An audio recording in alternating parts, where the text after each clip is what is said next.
Et Julie, est-ce que tu peux nous dire quelles sont concrètement les missions de l'accueillant familial? Parce que j'imagine que c'est pas juste être présent là, il y a quand même d'autres missions Non, qui... non, non.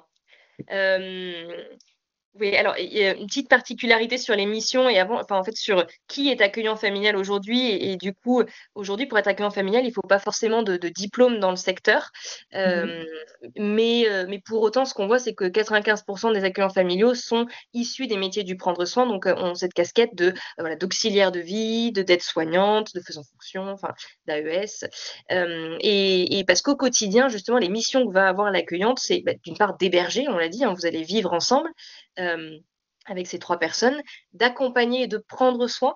Vous serez pas forcément la personne qui fera les soins parce que vous pouvez tout à fait travailler avec des cabinets d'infirmiers entre autres autour.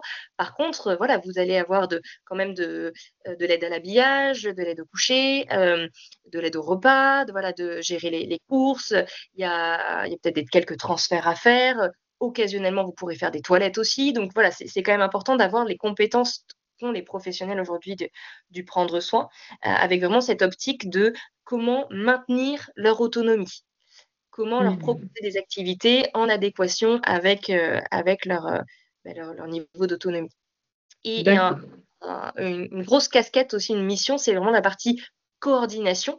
Le client familial, moi j'aime bien dire que c'est un peu un chef d'orchestre. Sa maison, c'est son lieu de travail, son outil de travail et il gère un petit peu sa maison comme une famille nombreuse avec plein d'enfants, gère la logistique de tout le monde. Mais voilà, c'est ça, bah, il faut renouveler l'ordonnance pour, madame Martine, il faut, faire passer l'infirmier pour, Michel, il faut, prendre rendez-vous chez l'ophtalmo pour machin et tout ça, c'est la responsabilité de l'accueillante familiale. C'est un vrai Et chef d'orchestre, coordinateur dans sa maison. mmh et l'avantage de ce statut d'indépendant fait aussi que l'accueillante familiale, elle organise la journée comme elle veut.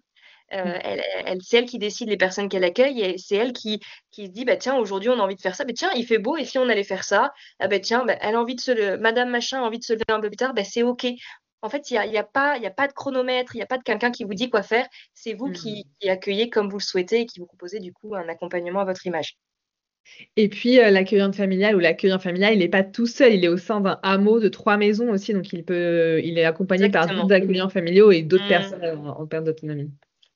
C'est vraiment je rebondis sur le pas tout seul parce qu'on insiste beaucoup là-dessus. C'est pas parce qu'ils sont indépendants justement qu'ils sont livrés à eux-mêmes. Dans le projet Monseigneur, on a vraiment une démarche qui est centrée sur le soignant et du coup, on a imaginé ça à plusieurs échelles, mais la maison dont j'ai parlé, en fait, effectivement, merci de me le rappeler, elles Mmh. sont en fait proposées c'est des lots de 3 maisons, on appelle ça des hameaux et en fait, sur un hameau, vous avez déjà un beau terrain, un beau jardin et vous avez donc 3 maisons identiques et dans chaque maison, il y a, voilà, un autre accueillant familial qui accueille aussi avec sa famille. Donc en fait, demain, vous démarrez dans cette aventure, vous avez 2 voisins, voisines qui font le même métier que vous. Du coup, ça pousse au partage, ça pousse à l'entraide et ça fait du bien dans un métier où on est quand même souvent à domicile.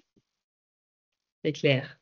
C'est vraiment une autre façon en fait d'exercer son métier de soignant et de prendre soin de l'autre, en prenant peut-être un peu plus son temps. Et Ouais. Julie, j'ai une question de Monique qui est une professionnelle de santé dans l'Ain et qui est intéressée pour devenir elle-même accueillante familiale. Elle se demande s'il y a des contraintes spécifiques, quand on veut s'absenter de chez soi, par exemple, comment ça fonctionne? Mmh. Alors, enchantée Monique. Alors effectivement, c'est une bonne question parce que vous l'avez compris, vous devez accueillir en continu, ce qui fait que vous avez la responsabilité de ces 3 personnes. Vous allez peut-être, si le niveau de dépendance des accueillis le permettent, pouvoir vous absenter, mais si c'est pas le cas, voilà, si vous avez une course à faire et que vous avez vos 3 accueillis, ça devient compliqué. Déjà, souvent, c'est un projet qui se fait en couple donc ou avec des enfants plutôt grands donc il y a vraiment cette entraide au sein de la maison qui est possible. Si jamais c'est pas le cas, parce qu'on a aussi des personnes seules qui se lancent et c'est tout à fait possible, il faut prévoir en fait des personnes sur qui vous appuyer. C'est là où la notion de hameau est aussi importante. Si vous avez une course à faire pour aller acheter du pain, voilà, selon si par exemple il y a le mari de l'accueillante d'en face qui est dispo, ben, il vient prendre le relais quelques heures chez vous et puis au passage vous lui achetez une petite baguette.